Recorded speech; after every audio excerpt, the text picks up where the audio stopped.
Hello ঘটক সাহেব, আপনারা কই? এই তো আমরা আইতেছি, আমরা কই? এই তো আমরা সামনে আছি। আমরা কিন্তু পোলা আডার উপরে দেখবো।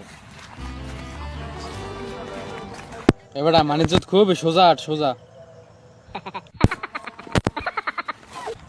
এটা ফাইজলিম করো, সুপার এটসোর একটা লাগাই গেলাম এরম আরে এইভাবে সোজা। এই সামরাটার হলো ইয়ার পারলামই না। আসসালামু আলাইকুম ভাই সাহেব, কেমন আছেন? এই তো আলহামদুলিল্লাহ ভালো আছি। তুমি একটু আটটে দেখাও দি।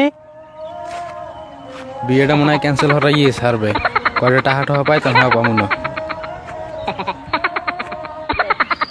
আরে দেখো যে কেমন করে আড়ে। তোমার আব্বার নাম কি? সোরাম আব্বুল। তোমার আব্বুর নাম? সরি ভাই। এবার মুই তোর কোন দিক বেয়াই হই আই পুরো ঘটক সাহেব আপনি কি জানছেন? আমি পুরো তো পোলা তো পুরোই মেনটেন করলাম। কি সব পোলা পান আছে? আমার মেয়ে বিয়ে দেবো না, মেয়ে কেন?